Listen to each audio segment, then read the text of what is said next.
देवभूमि समाचार में मैं हूं आपके साथ जोई सिंह और बढ़ते खबरों की ओर। सीएम धामी से जुड़ी बड़ी खबर सामने आ रही है। सीएम धामी आज करेंगे समीक्षा बैठक, ग्रामीण निर्माण विभाग की करेंगे समीक्षा बैठक, ग्राम्य विकास और पीएमजीएसवाई की भी लेंगे बैठक। जनसभा को संबोधित करेंगे सीएम धामी। मंगलौर के लीवरहेड़ी में करेंगे जनसभा। हरिद्वार सांसद त्रिवेंद्र सिंह रावत भी होंगे शामिल। करतार सिंह भड़ाना के समर्थन में मांगेंगे वोट।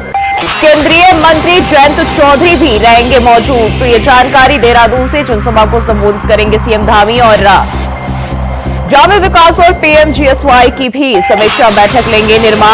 ग्रामीण निर्माण विभाग की समीक्षा बैठक करेंगे। तो आज मुख्यमंत्री पुष्कर सिंह धामी समीक्षा बैठक करेंगे। जानकारी सामने आ रही है देहरादून से। जनसभा को संबोधित करेंगे। मंगलौर के लीवरहेड़ी में जनसभा करेंगे, जहां हरिद्वार सांसद त्रिवेंद्र सिंह रावत शामिल होंगे। साथ ही इस दौरान जो है करतार सिंह भड़ाना के समर्थन में वोट मांगेंगे। तो बीजेपी प्रत्याशी करतार सिंह भड़ाना के समर्थन में वोट मांगेंगे मुख्यमंत्री पुष्कर सिंह धामी। यहां केंद्रीय मंत्री जयंत चौधरी भी मौजूद रहेंगे। तो ये जानकारी सामने आ रही है और हरिद्वार सांसद त्रिवेंद्र सिंह रावत भी इस दौरान शामिल होंगे। तो सीएम धामी आज समीक्षा बैठक करेंगे, ग्रामीण निर्माण विभाग की समीक्षा बैठक करेंगे।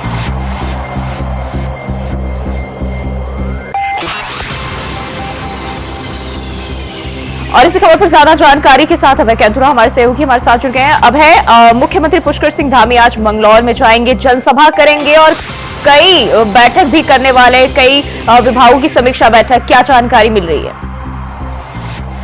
बिल्कुल, ये कह सकते हैं कि मुख्यमंत्री पुष्कर सिंह धामी का जो कार्यक्रम है, जो शेड्यूल उनका रहने वाला, वो आज काफी व्यस्त यहाँ पर रहेगा।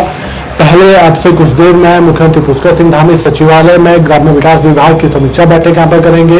प्रधानमंत्री सड़क योजनाओं की समीक्षा बैठक यहाँ पर करेंगे। RLDW विभाग की जो समीक्षा बैठक है उसकी भी समीक्षा यहाँ पर करेंगे। मुख्यमंत्री पुष्कर सिंह धामी की तरफ से कोशिश ये की जा रही है कि लगातार विभागों का जो रोडमैप है, उस रोडमैप पर विभाग कितना चल रहे हैं, क्या लक्ष्य विभाग की तरफ से निर्धारित किया गया, उसको जानने का यहाँ पर किया जा रहा है। क्योंकि सरकार की तरफ से जो लक्ष्य चुने गए हैं राज्य को विकास के पथ पर आगे बढ़ाने के लिए, उन लक्ष्यों को विभाग कितना साबित कर पा रहे हैं, विभाग कितना सहयोग उसमें दे पा रहे हैं, उन सब चीजों को जानने का प्रयास मुख्यमंत्री पुष्कर सिंह धामी यहाँ पर कर रहे हैं। कोशिश यही है कि राज्य विकास के राह पर सबसे आगे बढ़ सके, तेज गति से आगे बढ़ सके, जनता को विकास की योजनाओं का लाभ मिल सके, उसके लिए प्रयास यहाँ पर किए जा रहे हैं। तो रोजाना समीक्षा बैठकों में अधिकारियों को दिशा निर्देश देने का काम यहाँ पर किया जा रहा है और जो विभाग की जो योजना है, उन योजनाओं को ये कह सकते हैं कि अल्पकालिक, मध्यकालिक से दीर्घकालिक की तरह से समावेशित करने के लिए यहाँ पर निर्देशित किया जा रहा है। इसके बाद ये कहा जा सकता है कि मुख्यमंत्री पुष्कर सिंह धामी आज हरिद्वार में जो मंगलौर सीट पर जो उपचुनाव हो रहे हैं विधानसभा का, वहां पर पार्टी प्रत्याशी के पक्ष में चुनावी जनसभा को संबोधित करेंगे। केंद्रीय मंत्री जयंत चौधरी भी आज यहाँ पर उस जनसभा में यहाँ पर मौजूद रहने वाले हैं। बीजेपी प्रदेश अध्यक्ष महेंद्र भट्ट भी उस जनसभा में रहेंगे और ये कहा जा सकता है कि अब चुनाव के अंतिम समय में बीजेपी अपने सभी स्टार प्रचारकों के माध्यम से जो चुनाव की जो रणनीति है, चुनाव को लेकर अपनी पूरी ताकत झोंकने का काम यहाँ पर कर रही है, ताकि बीजेपी उन चुनावों को जीत सके और बड़ी जीत के साथ इस बार फिर से उपचुनावों के साथ नया रिकॉर्ड बनाने का काम यहाँ पर बीजेपी कर सके। तो ये कहा जा सकता है कि मुख्यमंत्री पुष्कर सिंह धामी जहां एक तरफ शासन के कार्यों के माध्यम से विकास की योजनाओं को ध्यान में उतारने का काम करें, तो वही दूसरी तरफ संगठन के इन चुनावी कार्यक्रमों में भी हिस्सा लेकर जो उनकी छवि है, छवि के अनुसार जनता से पार्टी के पक्ष में मतदान की अपील करने जा रहे हैं। जी, और बात करें तो इस दौरान ये भी खबर आ रही है कि हरिद्वार सांसद त्रिवेंद्र सिंह रावत भी उनके साथ शामिल होंगे, जहां उपचुनाव को लेकर जो है मुख्यमंत्री चुनावी हुंकार भरेंगे और करतार सिंह भड़ाना के समर्थन में वोट मांगेंगे। देखिए, सबसे बड़ी बात है कि बीजेपी ने अपने उपचुनाव के लिए अपने जो सांसद हैं, यानी जैसे चमोली में बद्रीनाथ विधानसभा सीट पर उपचुनाव हो रहा है, तो जो गढ़वाल के जो सांसद हैं उनको उस विधानसभा की पालक की जिम्मेदारी यहाँ पर देने का काम किया गया। उसी तरीके से हरिद्वार में मंगलौर सीट पर उपचुनाव हो रहा, तो जो हरिद्वार के नवनिर्वाचित सांसद है त्रिवेंद्र सिंह रावत, जो पूर्व मुख्यमंत्री रहे, उनको उस विधानसभा के पालक की जिम्मेदारी यहाँ पर दे दी गई है। पालक यानी उनके पूरे जो पूरा मार्गदर्शन होगा, जो उनके दिशा निर्देश होंगे, उसी के अनुरूप वहाँ पर विधानसभा में जो चुनाव के प्रचार कार्यक्रम होंगे उनको आगे बढ़ाने का काम वहाँ पर किया जाएगा। पूरी जो चुनाव की कमान होगी इस वक्त पूर्व मुख्यमंत्री हरिद्वार सांसद है त्रिवेंद्र सिंह रावत, उनके पास वहां पर रहेंगे। और आज ये कह सकते हैं कि बड़ी जनसभा के माध्यम से बीजेपी अपना शक्ति प्रदर्शन भी करने जाएगी और जनता को बताने का काम भी करेगी कि मंगलौर पर अभी तक बीजेपी अगर नहीं जीती है तो उसका नुकसान विकास कार्यों के रूप में नई सीट पर होने के रूप में यहाँ पर जनता को झेलना पड़ा है। इसलिए जनता को अगर डबल इंजन की सरकार का असर देखना है तो फिर उन्हें मंगलौर की सीट पर उन्हें पार्टी के जो प्रत्याशी उनको जिताने का काम यहाँ पर करना होगा। जिस तरीके से हम अगर देखें लोकसभा चुनाव में जो है पांचों की पांचों सीटें बीजेपी के खाते में आई, लेकिन जिस तरीके से शक्ति प्रदर्शन की बात सामने आ रही है, क्या लगता है क्या इस उपचुनाव में बीजेपी को वो चीज, वो जो उम्मीद की जा रही है, हासिल हो पाएगी?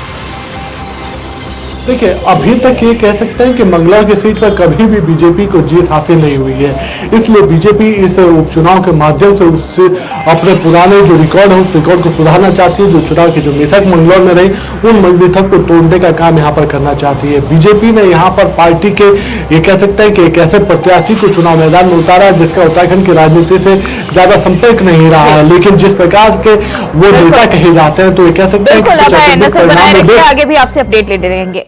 और वहीं बढ़ते हैं आगे, खबर देहरादून से सामने आ रही है जहां राज्य के सभी जनपदों और 50,000 से अधिक आबादी वाले शहरों में खेल विभाग द्वारा आधुनिक सुविधा युक्त बहुउद्देशीय हॉल और खेल मैदान बनाए जाएं। खेल विभाग 10 दिन में इसका पूरा प्रस्ताव तैयार कर 2 साल में इन्हें बनाकर पूरा करेगा। आपको बता दें कि यह निर्देश सीएम धामी ने खेल विभाग की समीक्षा के दौरान अधिकारियों को दिए।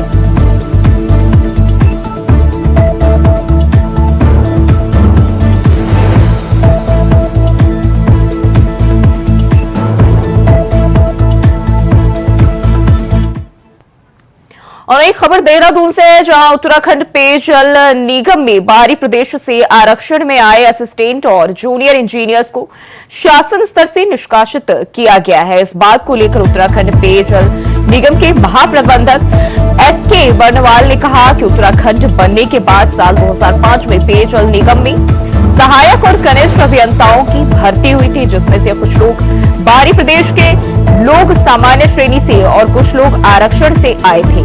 साथ ही उन्होंने कहा कि नियमों के अनुसार आरक्षण केवल प्रदेश के स्थानीय लोगों के लिए ही लागू होता है।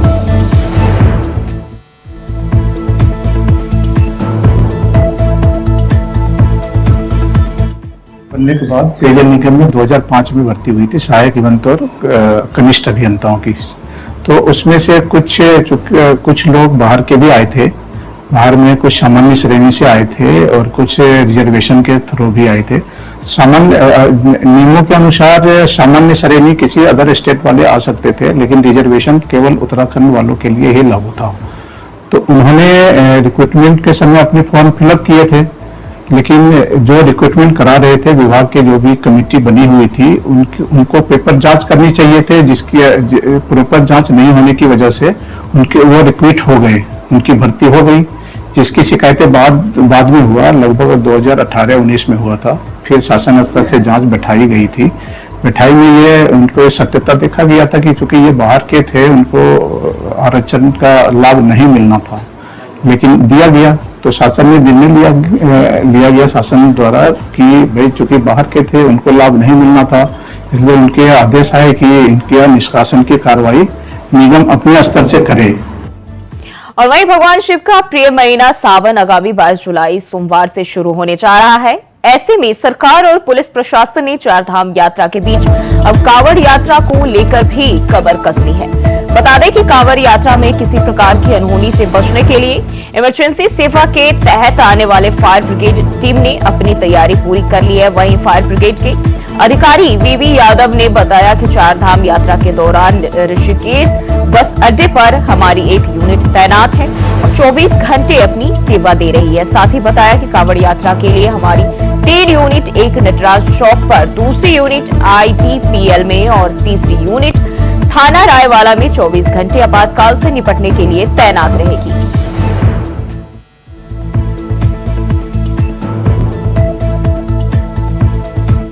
चारधाम यात्रा की बात है, इसमें अब हमारी जो है एक यूनिट तैनात है ऋषिकेश बस अड्डे पर, वो 24/7 वहीं चल रही है। और कांवड़ यात्रा की बात है तो इसमें हमारे 3 यूनिटें जो है उस 4 धाम के अतिरिक्त 3 यूनिटें रहती है। एक नटराज चौक पर रहती है हमारी ऋषिकेश में, दूसरी जो है IDPL में, और तीसरी थाना रायवाला पर जो है। ये हमारी तैयारियां हैं इसके दृष्टिगत। आप देख रहे हैं कि इस समय जो है गाड़ियों में या कभी रोड एक्सीडेंट हो जाए तो हमारी यूनिट दोनों काम करती है, अग्निशमन और रेस्क्यू का कार्य दोनों करती है। इस तरह से हम कांवड़ यात्रा के लिए भी तैयार। और रुकते हैं एक छोटी सी ब्रेक के लिए, फौरन हाजिर होते हैं।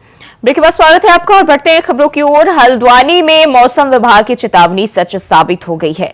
बता दें कि नैनीताल जिले के 7 कुमाऊं के ज्यादातर हिस्सों में तेज बारिश हो रही है। वहीं लगातार बारिश से प्रशासन अलर्ट मोड पर आ गया है, जिसके बाद जल भराव के साथ नदी नालों में जलस्तर की बढ़ोतरी को लेकर प्रशासन के अधिकारी मॉनिटरिंग कर रहे हैं। साथ ही जिला प्रशासन ने नैनीताल में रेड अलर्ट के चलते सभी सरकारी और गैर सरकारी और आंगनबाड़ी केंद्रों को बंद करने के आदेश जारी कर दिए हैं।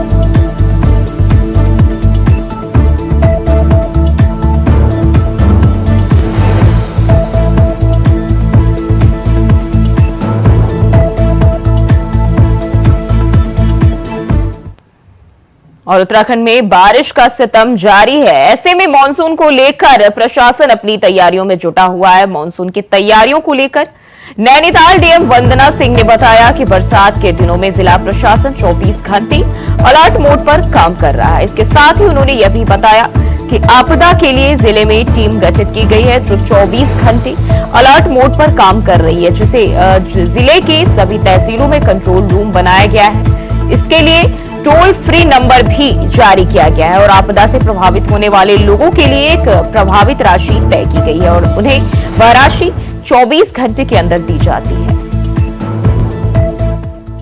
रेड अलर्ट था, उसमें कल काफी भारी बारिश हल्द्वानी और कालाढूंगी क्षेत्र में हुई है। पर्वतीय क्षेत्रों में भी लगातार बारिश होती रही। कल पूरा दिन हमारी जनपद की 18 सड़कें बंद हुई थी, जिसमें से जो स्टेट हाईवेज हैं और मेजर रोड्स हैं वो सभी खोल दी गई हैं।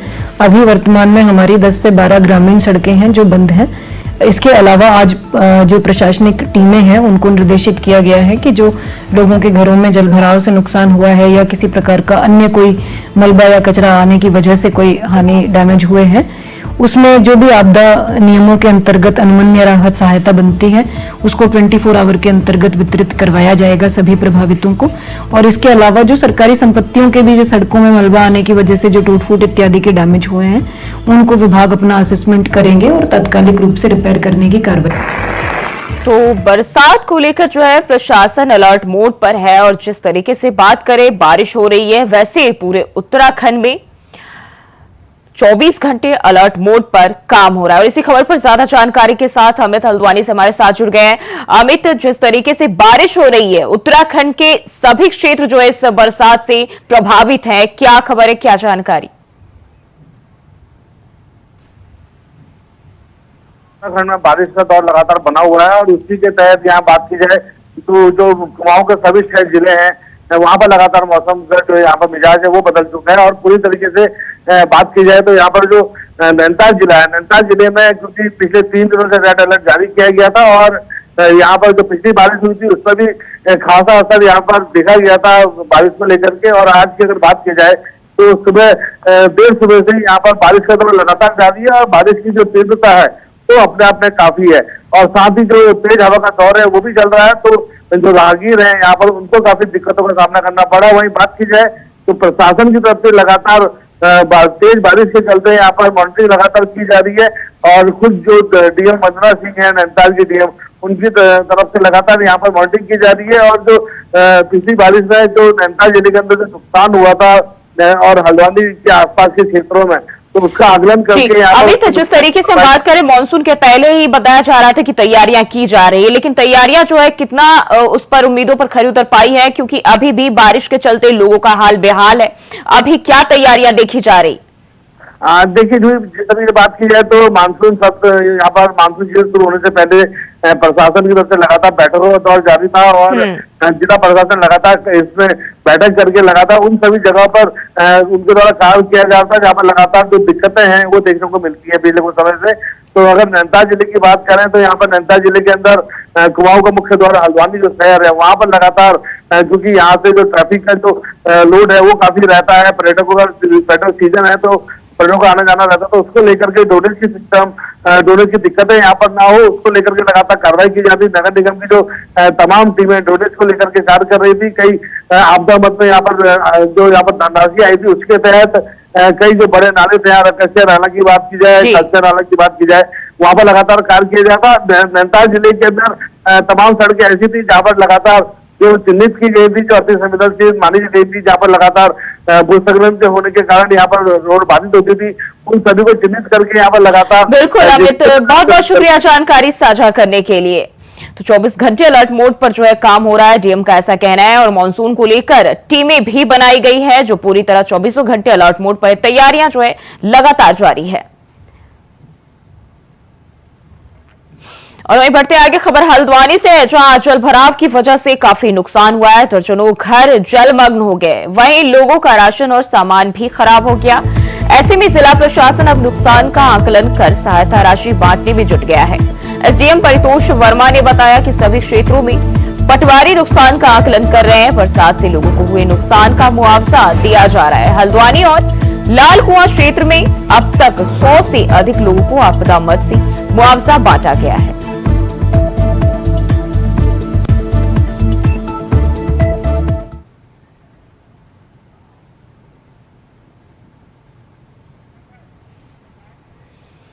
बढ़ते आगे खबर उत्तरकाशी से है, जहां बड़कोट नगर पालिका में भीषण पेयजल संकट से निजात पाने के लिए धरना जारी है। और 6 जुलाई तक पेयजल पंपिंग योजना की वित्तीय स्वीकृति न मिलने पर हिंदू जागृति संगठन के अध्यक्ष संत केशवगिरी महाराज ने भूख हड़ताल का ऐलान किया है।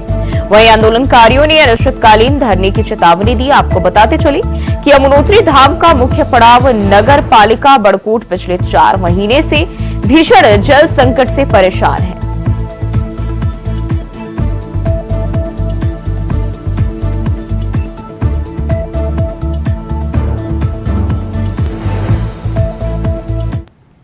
और वहीं कालाढूंगी के राजकीय इंटर कॉलेज मैदान में बन रहे मिनी स्टेडियम का काम कछुआ गति से चल रहा है। वहीं दूसरी तरफ असामाजिक तत्वों ने मिनी स्टेडियम को अपना अड्डा बना दिया है। ग्राउंड में कांच की बोतलें फोड़ी हुई है, जिससे बच्चों को भी परेशानी होती है, जिसको लेकर क्षेत्रीय विकास एवं स्पोर्ट्स समिति के सदस्यों और खिलाड़ियों में गुस्सा बढ़ता जा रहा है। क्षेत्रीय विकास एवं स्पोर्ट्स समिति के सदस्यों ने तहसील पहुंचकर एसडीएम रेखा कोहली को ज्ञापन सौंपा और मिनी स्टेडियम का काम जल्द से जल्द पूरा करवाने, असामाजिक तत्वों पर कार्रवाई करने और स्टेडियम में पानी समेत बेहतर व्यवस्थाएं करने की मांग की।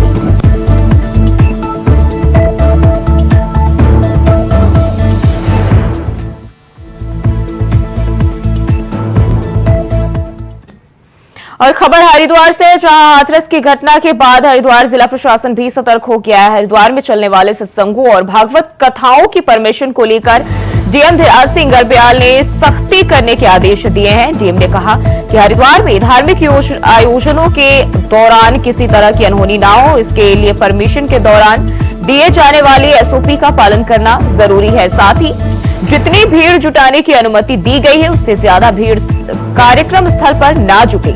दरअसल धर्मनगरी हरिद्वार में कई आश्रमों, अखाड़ों में सत्संग और दूसरे धार्मिक आयोजन होते रहते हैं, जिसमें हजारों की तादाद में भीड़ जुटती है।